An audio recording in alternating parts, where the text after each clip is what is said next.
नमस्कार। आकाशवाणी से प्रस्तुत है समाचार प्रभात।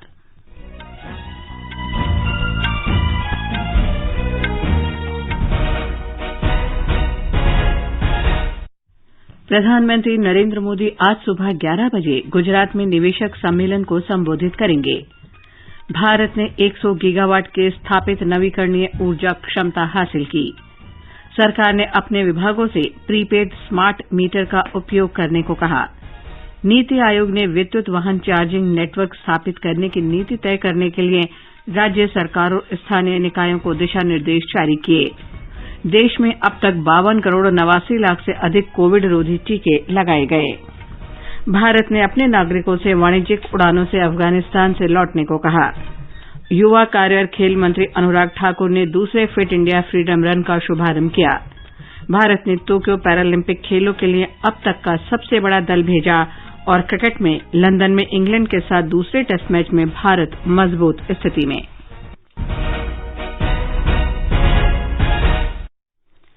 समाचार प्रभात में रवि कपूर के साथ मैं लवली निगम।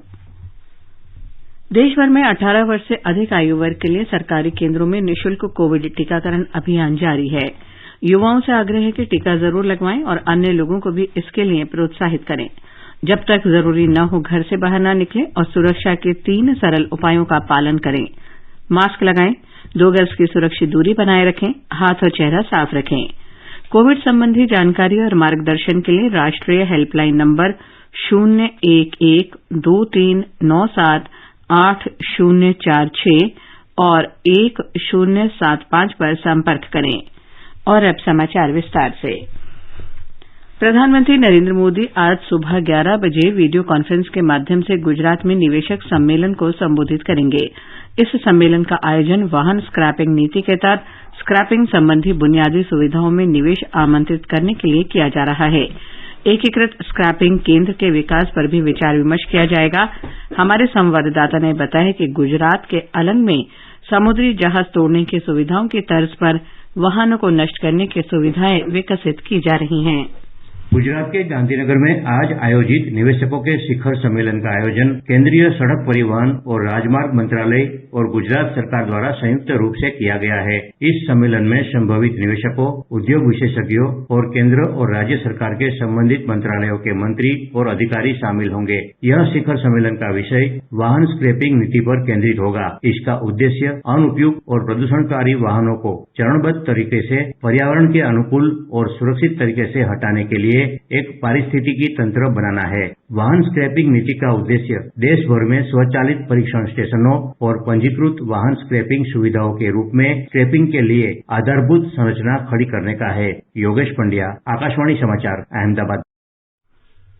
प्रधानमंत्री नरेंद्र मोदी ने कहा है कि देश में महिलाओं के लिए अवसर बढ़े हैं और सरकार उनकी शिक्षा, स्वास्थ्य, पोषण, टीकाकरण और अन्य जरूरतों को पूरा करने के लिए पूरी गंभीरता से काम कर रही है। उन्होंने कहा कि महिलाओं के लिए मकान, शौचालय, बिजली, पानी और रसोई गैस जैसी सुविधाएं उपलब्ध कराई जा रही हैं। वीडियो कॉन्फ्रेंस के माध्यम से आत्मनिर्भर नारी शक्ति से संवाद में प्रधानमंत्री ने कल कहा कि सरकार ऐसा माहौल बना रही है जिससे महिलाएं गांवों की समृद्धि में अपना योगदान दे सकें। उन्होंने कहा कि स्वयं सहायता समूह के माध्यम से देश की महिलाओं ने कोरोना काल में अभूतपूर्व काम किया है। कोरोना काल में जिस प्रकार से हमारी बहनों ने स्वयं सहायता समूहों के माध्यम से देशवासियों की सेवा की, वो अभूतपूर्व है। मास्क और सैनिटाइजर बनाना हो, जरूरतमंदों तक खाना पहुंचाना हो, जागरूकता का काम हो, हर प्रकार से आपके सखी समूहों का योगदान अतुलनीय रहा है। सरकार ने कहा है कि देश में कुल स्थापित नवीकरणीय ऊर्जा क्षमता 100 गीगावाट की उपलब्धि को पार कर गई है। इस समय नवीकरणीय ऊर्जा क्षमता के मामले में भारत विश्व में चौथे, सौर ऊर्जा में 5वें और पवन ऊर्जा के मामले में चौथे स्थान पर है। केंद्रीय विद्युत और नवीन तथा नवीकरणीय ऊर्जा राज्य मंत्री आरके सिंह ने ट्वीट में कहा कि प्रधानमंत्री नरेंद्र मोदी के दूरदर्शी नेतृत्व में भारत ऊर्जा क्षेत्र में विश्व में अग्रणी बना रहेगा। श्री सिंह ने कहा कि 100 गीगावाट नवीकरणीय ऊर्जा क्षमता की उपलब्धि वर्ष 2030 तक 450 गीगावाट के लक्ष्य को हासिल करने की दिशा में महत्वपूर्ण कदम है। विद्युत मंत्रालय ने बताया कि 100 गीगावाट क्षमता हासिल की गई, जबकि 50 गीगावाट क्षमता की स्थापना का कार्य चल रहा है और 27 गीगावाट क्षमता के लिए निविदाएं निकाली गई हैं। पनबिजली क्षमता को शामिल करने पर स्थापित नवीकरणीय ऊर्जा क्षमता बढ़कर 146 गीगावाट हो जाएगी। विद्युत मंत्रालय ने सभी केंद्रीय मंत्रालयों को परामर्श जारी कर अपने प्रशासनिक नियंत्रण में आने वाले संगठनों से प्राथमिकता के आधार पर प्रीपेड स्मार्ट मीटर का उपयोग सुनिश्चित करने को कहा है। मंत्रालयों से इस संबंध में सभी आवश्यक आदेश जारी करने को भी कहा गया है। इसके बाद वित्त मंत्रालय ने निर्देश जारी कर सभी केंद्रीय मंत्रालयों और केंद्रीय विभागों को प्रीपेड मीटर की बिजली के लिए किसी भी प्रकार की बैंक गारंटी पर जोर दिए बिना अग्रिम भुगतान करने का निर्देश दिया है और साथ ही समुचित लेखांकन व्यवस्था रखने को भी कहा है। सभी सरकारी विभागों में प्रीपेड मीटर व्यवस्था से बिजली वितरण कंपनियों की वित्तीय स्थिरता बहाल करने और ऊर्जा दक्षता बढ़ाने की सरकार की प्रतिबद्धता पूरी होगी। ये राज्यों के लिए भी समान व्यवस्था करने का मॉडल बनेगा, जिससे उन्हें अपने विभागों द्वारा बिजली की बकाया राशि का भुगतान सुनिश्चित करने में मदद मिलेगी। नीति आयोग ने विद्युत वाहनों का चार्जिंग नेटवर्क स्थापित करने के बारे में राज्य सरकारों और स्थायी निकायों के लिए मार्गदर्शिका जारी की है। इसका उद्देश्य देश में तेजी से बढ़ रही बिजली चालित वाहन व्यवस्था के लिए चार्जिंग सुविधा बढ़ाना है। विद्युत वाहनों को चार्ज करने की बुनियादी सुविधाओं के बारे में इस मार्गदर्शक पुस्तिका को नीति आयोग, बिजली मंत्रालय, विज्ञान और प्रौद्योगिकी विभाग, ऊर्जा दक्षता ब्यूरो और भारतीय विश्व संसाधन संस्थान ने संयुक्त रूप से विकसित किया है। इस पुस्तिका में विद्युत वाहन चार्जिंग सुविधा से जुड़ी नीतियों को लागू करने वाली संस्थाओं तथा अन्य हितधारकों को आवश्यक परामर्श दिए गए हैं। नीति आयोग के मुख्य कार्यकारी अधिकारी अमिताभ कांत ने कहा कि भारत में विद्युत वाहन प्रणाली तेजी से विकसित हो रही है और इससे संबंधित बुनियादी ढांचा बाजार में विभिन्न प्रतिभागी शामिल हो रहे हैं। ये पुस्तिका सार्वजनिक और निजी दोनों क्षेत्रों को मजबूत चार्जिंग नेटवर्क स्थापित में मार्गदर्शन उपलब्ध कराएगी। नीति आयोग के उपाध्यक्ष डॉ राजीव कुमार ने कहा कि बिजली वाहनों का उपयोग जलवायु परिवर्तन रोकथाम की वैश्विक रणनीति का हिस्सा है। उन्होंने कहा कि विद्युत वाहन चार्जिंग नेटवर्क लागू करने वाले संगठनों को मार्गदर्शक पुस्तिका से आम समस्याओं से निपटने में मदद मिलेगी।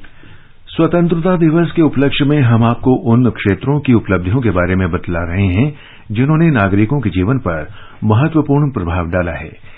इस श्रृंखला में आज रक्षा क्षेत्र से संबंधित रिपोर्ट। प्रधानमंत्री नरेंद्र मोदी ने इस बात पर बल दिया है कि रक्षा क्षेत्र में देश को आत्मनिर्भर बनाने के लिए अनुसंधान, नवाचार, डिजाइन, स्वदेशी रक्षा उत्पादों के विनिर्माण में निजी क्षेत्र महत्वपूर्ण भूमिका निभा सकता है। इस वर्ष 22 फरवरी को एक वेबिनार को संबोधित करते हुए श्री मोदी ने कहा था कि सरकार रक्षा प्रौद्योगिकी और उपकरणों के घरेलू विनिर्माण को बढ़ावा दे रही है। इससे सूक्ष्म, लघु और मध्यम उद्यम क्षेत्र तथा स्टार्टअप उद्यमों को मजबूती मिलेगी। आजादी के बाद पहली बार डिफेंस सेक्टर में प्राइवेट सेक्टर का पार्टिसिपेशन बढ़ाने पर इतना जोर दिया जा रहा है। प्राइवेट सेक्टर को आगे लाने के लिए, उनके लिए काम करना और आसान बनाने के लिए सरकार उनके ईज ऑफ डूइंग बिजनेस पर बल दे रही है। मैं डिफेंस सेक्टर में आ रहे प्राइवेट सेक्टर की एक चिंता भी समझता हूं। अर्थव्यवस्था के अन्य सेक्टर्स के मुकाबले डिफेंस सेक्टर में सरकार का दखल कई गुना ज्यादा है, क्योंकि यह सेक्टर नेशनल सिक्योरिटी से जुड़ा हुआ है। लेकिन साथ ही प्राइवेट सेक्टर की साझेदारी के बिना 21वीं सदी का डिफेंस मैन्युफैक्चरिंग इकोसिस्टम खड़ा नहीं हो सकता। हमारे संवाददाता ने बताया है कि भारत विश्व की दूसरी सबसे विशाल सशस्त्र सेना और 5वें सबसे बड़े रक्षा बजट के साथ रक्षा उत्पादन क्षेत्र में आत्मनिर्भरता हासिल कर सकता है। भारत के स्वदेश निर्मित पहले विमान विक्रांत ने इस महीने की 8 तारीख को अपनी पहली समुद्री यात्रा सफलतापूर्वक पूरी की थी। इसने देश की रक्षा क्षमता में नई उपलब्धि जोड़ी है। रक्षा बलों को मजबूत करने के साथ साथ रक्षा उत्पादन और उपकरणों के स्वदेशीकरण पर सरकार विशेष रूप से जोर दे रही है। सरकार ने आयुध निर्माणी बोर्ड के पुनर्गठन के प्रस्ताव को मंजूरी दी है, जो देश भर में 41 गोला बारूद और सैन्य उपकरण उत्पादन इकाइयों का संचालन करता है। इसके अलावा रक्षा खरीद प्रक्रिया नीति 2020 का मसौदा जारी किया गया है, जिसका उद्देश्य मेक इन इंडिया पहल के तहत विनिर्माण गतिविधियों में निजी क्षेत्र को शामिल कर भारत को रक्षा विनिर्माण का एक प्रमुख वैश्विक केंद्र बनाना है। वहीं रक्षा क्षेत्र में प्रत्यक्ष विदेशी निवेश की सीमा मौजूदा 49% से बढ़ाकर 74% तक कर दी गई है। इसके अलावा फ्रांस से भारत तक की बहुप्रतीक्षित राफेल की यात्रा रक्षा इतिहास के सबसे महत्वपूर्ण क्षणों में से एक थी। अत्याधुनिक हथियारों के अधिग्रहण के साथ साथ राफेल विमानों को शामिल करने से वायुसेना की मारक क्षमता में इजाफा हुआ है। सौभाग्यकार के साथ दीपेंद्र कुमार, आकाशवाणी समाचार, दिल्ली।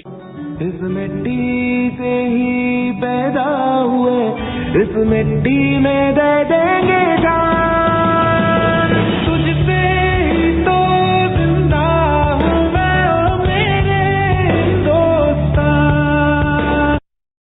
वाणिज्य और उद्योग मंत्री पीयूष गोयल ने उद्योग जगत से कौशल विकास प्रयासों में सरकार का सहयोग करने की अपील की है।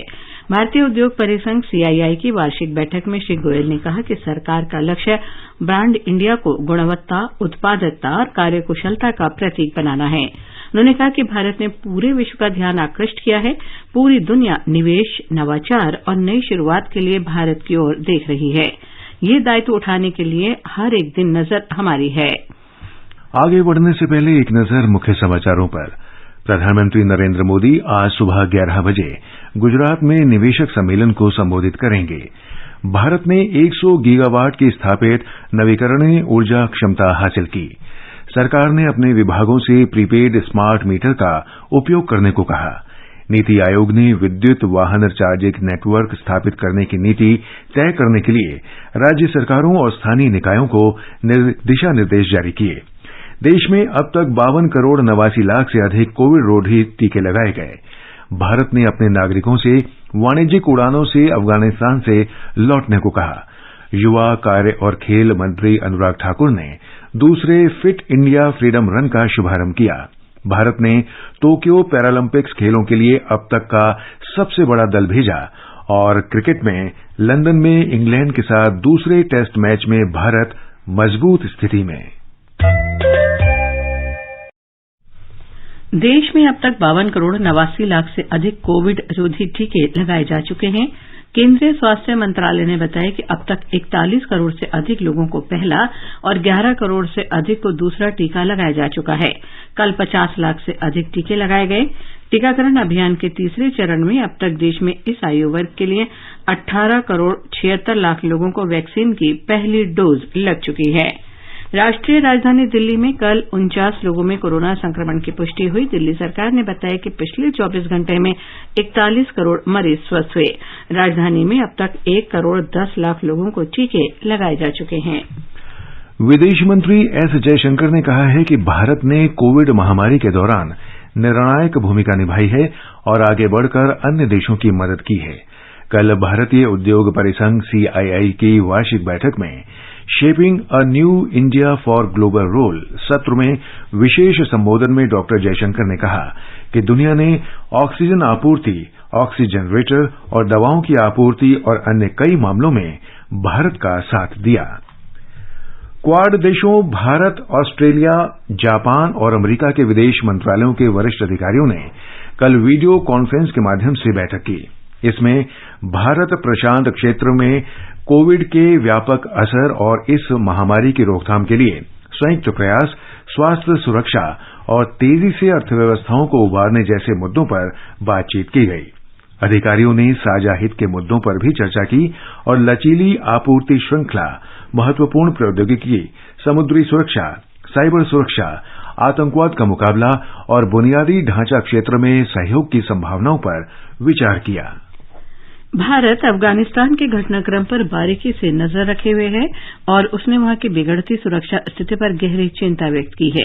विदेश मंत्रालय के प्रवक्ता अरिंदम बागची ने नई दिल्ली में मीडिया को बताया कि काबुल में भारतीय मिशन ने इस तरह की शुरुआत में परामर्श जारी कर वहां रह रहे भारतीय नागरिकों को वाणिज्यिक उड़ानों से लौटने की सलाह दी थी। उन्होंने बताया कि नागरिकों को वापस लाने की कोई औपचारिक व्यवस्था नहीं है। रक्षा मंत्री राजनाथ सिंह आज नई दिल्ली में वर्चुअल माध्यम से देश की स्वतंत्रता की 75वीं वर्षगांठ के अवसर पर आजादी का अमृत महोत्सव के अंतर्गत विभिन्न आयोजनों का औपचारिक शुभारंभ करेंगे। इन कार्यक्रमों में विभिन्न स्थानों पर राष्ट्रध्वज फहराना, सुविधाओं का शुभारंभ, पूर्व सैनिकों के लिए जनसंपर्क अभियान और वीरता की मिसाल पर पुस्तकों का विमोचन तथा प्रतिमाओं को स्वच्छ बनाना जैसी गतिविधियां शामिल हैं। सीमा सड़क संगठन सीमाओं पर मूल सुविधाएं विकसित करने के अपने संकल्प को दर्शाते हुए देश के 75 महत्वपूर्ण दर्रों और स्थानों पर राष्ट्रीय ध्वज फहराएगा। खेल मंत्री अनुराग ठाकुर ने जनता से 75वें स्वतंत्रता दिवस के उपलक्ष्य में मनाए जा रहे आजादी का अमृत महोत्सव के अंतर्गत दूसरी फिट इंडिया फ्रीडम रन में शामिल होने की अपील की है। कभी भी कहीं भी दौड़ो मंत्र का पालन करते हुए लोग मोटापे, आलस्य, तनाव, चिंता और अनेक रोगों से मुक्त होने के लिए इस आयोजन में भाग ले सकते हैं। आजादी के 75 वर्ष अमृत महोत्सव मनाने हम जा रहे हैं। उसी दृष्टि से देश के युवाओं को हम प्रेरित कर रहे हैं, आह्वान कर रहे हैं कि आप आइए, फिट इंडिया फ्रीडम रन में पार्टिसिपेट कीजिए। रन फॉर इंडिया और फिटनेस का डोज आधा घंटा रोज, ये करना जरूरी है। और जब देश के लोग फिट रहेंगे तो देश अपने आप फिट और हिट रहेगा। फिट इंडिया फ्रीडम रन आज से आयोजित हो रही है और इस वर्ष 2 अक्टूबर तक चलेगी। इसके माध्यम से जन भागीदारी से जन आंदोलन को बढ़ावा दिया जाएगा। लोग अपनी सुविधा अनुसार दौड़ का मार्ग चुन सकते हैं। एक रिपोर्ट। इस पहल का उद्देश्य लोगों को दैनिक जीवन में दौड़ और खेल जैसी फिटनेस गतिविधियों को अपनाने तथा मोटापा, आलस, तनाव और बीमारियों से आजादी के लिए प्रोत्साहित करना है। यह कार्यक्रम देश भर के 744 जिलों और 30,000 शैक्षणिक संस्थानों में आयोजित किया जाएगा। इस फिट इंडिया फ्रीडम रन के माध्यम से 7 करोड़ 50 लाख से अधिक युवा और नागरिक इस दौड़ में भाग लेंगे। यह कार्यक्रम इस वर्ष 2 अक्टूबर तक हर सप्ताह 75 जिलों और प्रत्येक जिले के 75 गांवों में आयोजित किया जाएगा। फ्रीडम रन की मुख्य गतिविधियों में राष्ट्रगान गाना, विभिन्न स्थानों पर सांस्कृतिक कार्यक्रम, युवा स्वयं सेवकों को भागीदारी के लिए जागरूक बनाना और अपने अपने गांवों में इसी प्रकार की फ्रीडम रन का आयोजन करना शामिल है। दीपेंद्र कुमार, आकाशवाणी समाचार, दिल्ली। आजादी का अमृत महोत्सव समारोह के अंतर्गत आज मध्य प्रदेश में फिट इंडिया फ्रीडम रन का आयोजन किया जा रहा है। नेहरू युवा केंद्र संगठन के राज्य निदेशक आरएन त्यागी ने बताया कि नेहरू युवा केंद्र संगठन और राष्ट्रीय सेवा योजना जन भागीदारी से जन आंदोलन शीर्षक के अंतर्गत Madhya Pradesh fit India freedom run संयुक्त रूप से आयोजित कर रहे हैं। ब्यौरा हमारी संवाददाता से। मध्य प्रदेश के सभी 52 जिलों के 75 चिन्हित स्थानों पर फिट इंडिया फ्रीडम रन का आयोजन किया जा रहा है। आज fit India freedom run Gwalior, Sagar, Ashoknagar, Shivpuri, Betul और बुरहानपुर जिलों में आयोजित की जा रही है। वहीं 14 अगस्त को आगरमालवा, अलीराजपुर और अनूपपुर में इसका आयोजन किया जाएगा। राज्य के अन्य जिलों में भी फ्रीडम रन 2 अक्टूबर तक आयोजित की जाएगी। इस आयोजन में खिलाड़ी, जनप्रतिनिधियों के साथ राज्य की प्रतिष्ठित हस्तियां भी भाग लेंगी। स्थानीय प्रशासन, NSS, NCC, Bharat scout guide और अन्य स्वयंसेवी संस्थाओं ने इस आयोजन में भागीदारी की अपील करी है। पूजा पी वर्धन, आकाशवाणी समाचार, भोपाल।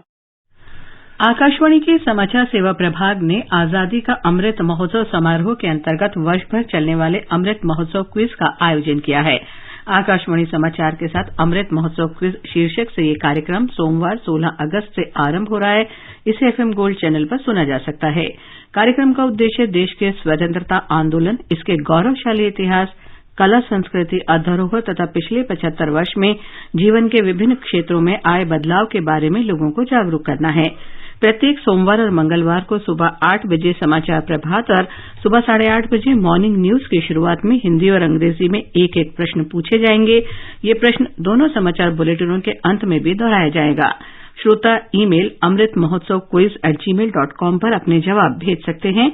सही जवाब भेजने वालों में से एक भाग्यशाली प्रतिभागी को उस दिन के क्विज का विजेता घोषित किया जाएगा। विजेता के नाम की घोषणा अगले दिन सुबह 8 और 8:30 बजे के समाचार बुलेटिन में की जाएगी। इसे हमारे ट्विटर हैंडल @AIRNewsAlerts पर भी फ्लैश किया जाएगा। विजेता को ई-सर्टिफिकेट और टोकन प्राइज दिया जाएगा। तो स्वतंत्रता के 75 वर्ष के समारोह में शामिल होने के लिए आकाशवाणी समाचार के साथ अमृत महोत्सव क्विज में भाग लें। छत्तीसगढ़ में आजादी का अमृत महोत्सव के अंतर्गत विभिन्न कार्यक्रमों का आयोजन किया जा रहा है। हमारे संवाददाता ने बताया है कि केंद्रीय खेल और युवा कार्य मंत्रालय तथा नेहरू युवा केंद्र संगठन राज्य के विभिन्न जिलों में आज से फिट इंडिया फ्रीडम रन का आयोजन कर रहे हैं।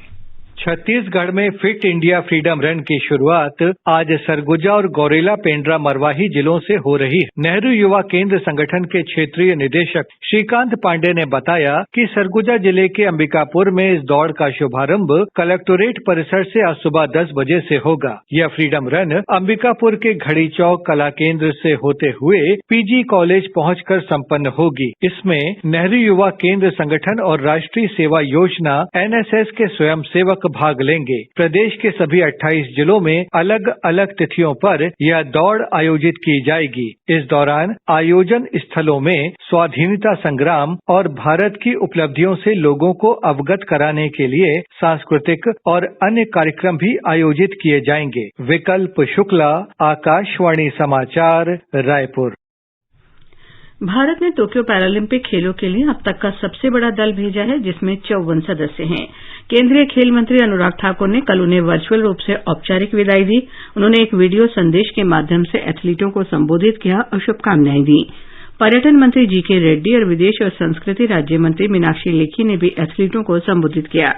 श्री ठाकुर ने कहा कि भारत टोक्यो पैरालंपिक खेलों के लिए अपना 54 सदस्यों का सबसे बड़ा दल भेज रहा है, जो 9 खेल स्पर्धाओं में भाग लेंगे।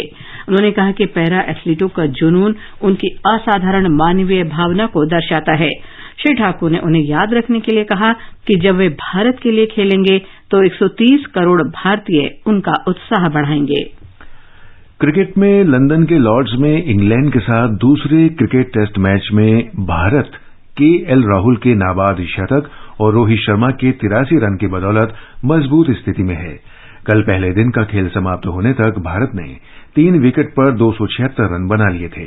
राहुल 127 और अजिंक्य रहाणे 1 रन पर नाबाद हैं। इससे पहले इंग्लैंड के कप्तान जो रूट ने टॉस जीतकर गेंदबाजी का फैसला किया। इंग्लैंड के जेम्स एंडरसन ने 52 रन देकर 2 विकेट, जबकि ऑली रॉबिन्सन ने 1 विकेट हासिल किया। राष्ट्रीय राजधानी दिल्ली में कई दर्शनीय धरोहर स्थल हैं और ये यहां आने वाले लोगों के लिए आकर्षण का मुख्य केंद्र हैं। एक भारत श्रेष्ठ भारत कार्यक्रम के तहत सिक्किम को दिल्ली से जोड़ा गया है। इस कार्यक्रम का उद्देश्य विभिन्न क्षेत्रों और संस्कृति के लोगों के बीच संबंधों को बढ़ावा देना है। साथ ही देश के विभिन्न राज्यों के लोगों के बीच धरोहरों और इतिहास को साझा करना है। ब्यौरा हमारे गंगटोक संवाददाता से। सिक्किम और दिल्ली को जोड़कर एक भारत श्रेष्ठ भारत अभियान इन राज्यों को लोगों को एक दूसरे के भोजन, विरासत, पर्यटन और रहन सहन के बारे में अनुभव साझा करने, सीखने का अवसर देता है। गंगटोक के रहने वाले सजल शर्मा को उच्चतम न्यायालय में सीखने और अनुभव हासिल करने का मौका मिला। सजल ने 2013 में अपना घर छोड़ा और दिल्ली विश्वविद्यालय के कैंपस लॉ सेंटर से कानून की पढ़ाई में दाखिला लिया।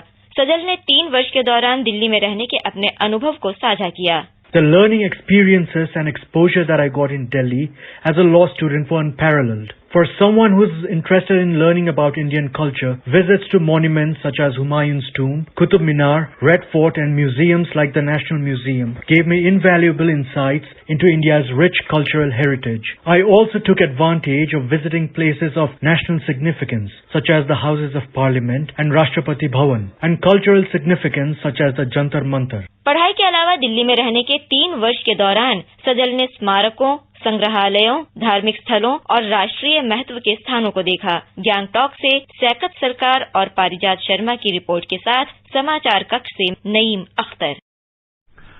उत्तर प्रदेश में 23 जिले बाढ़ग्रस्त हैं, लेकिन प्रयागराज, वाराणसी, भदोही, गाजीपुर और बलिया जिलों में स्थिति गंभीर है। मुख्यमंत्री योगी आदित्यनाथ ने कल वाराणसी का दौरा किया, जहां गंगा और वरुणा नदियों का जलस्तर बढ़ने से बाढ़ आई हुई है। प्रधानमंत्री नरेंद्र मोदी ने भी 2 दिन पहले अपने चुनाव क्षेत्र वाराणसी में बाढ़ की स्थिति की समीक्षा की थी। मुख्यमंत्री योगी आदित्यनाथ ने वाराणसी के बाढ़ प्रभावित इलाकों का दौरा किया और राजघाट से लेकर पुराना पुल तक बोट में सवार होकर बाढ़ की स्थिति का जायजा लिया। मुख्यमंत्री ने प्रशासन द्वारा स्थापित राहत शिविरों का भी दौरा किया। उन्होंने कहा कि राज्य सरकार बाढ़ प्रभावित लोगों की मदद के लिए धन की कोई कमी नहीं कर रही है और अधिकारियों को निर्देश दिए कि सभी प्रभावित लोगों को समय रहते सहायता पहुंचाई जाए। बाढ़ प्रभावित लोगों को सरकार की तरफ से हर संभव मदद का भरोसा देते हुए उन्होंने कहा कि उनकी सरकार इस संकट की घड़ी में लोगों के साथ खड़ी है। मुख्यमंत्री ने अधिकारियों से हर बाढ़ प्रभावित गांव में एक नोडल अफसर तैनात करने के निर्देश दिए। प्रदेश में लगभग सभी प्रमुख नदियां उफान पर हैं और तकरीबन 2000 गांव बाढ़ से प्रभावित हुए हैं। सुशील चंद्र तिवारी, आकाशवाणी समाचार, लखनऊ। बिहार में 12 जिलों में बाढ़ की स्थिति और गंभीर हो गई है। मुख्यमंत्री नीतीश कुमार ने अधिकारियों से बाढ़ग्रस्त क्षेत्रों में राहत और बचाव कार्य तेज करने को कहा है। हमारे संवाददाता ने बताया है कि राज्य के 600 से अधिक गांव बाढ़ की चपेट में हैं। जम्मू कश्मीर में आज सुबह सुरक्षा बलों के साथ मुठभेड़ में एक आतंकवादी मारा गया। आतंकवादियों ने कुलगांव जिले के मालपोरा मीर बाजार इलाके के निकट श्रीनगर जम्मू राष्ट्रीय राजमार्ग पर सीमा सुरक्षा बल के काफिले पर अकारण गोलीबारी शुरू कर दी। अंतिम समाचार मिलने तक मुठभेड़ जारी थी। ये समाचार हमारी वेबसाइट newsonair.gov.in/हिंदी पर भी उपलब्ध हैं।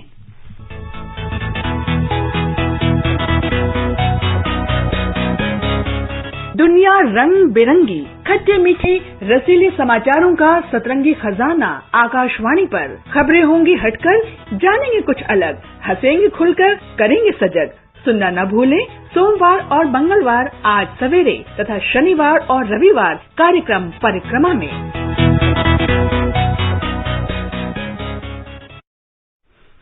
और रवि कपूर, अब बताएं आज के समाचार पत्रों में क्या विशेष है।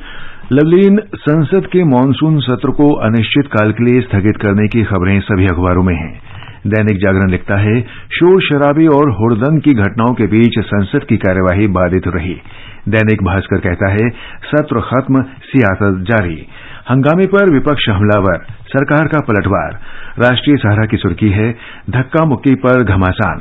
इन सब के बीच अमर उजाला की सुर्खी है, विपक्षी दलों के भारी हंगामे के बाद भी राज्यसभा में रोजाना पारित हुआ एक बिल। पत्र लिखता है, 19 बिल हुए पास, 2014 के बाद दूसरी बार इतनी बड़ी संख्या।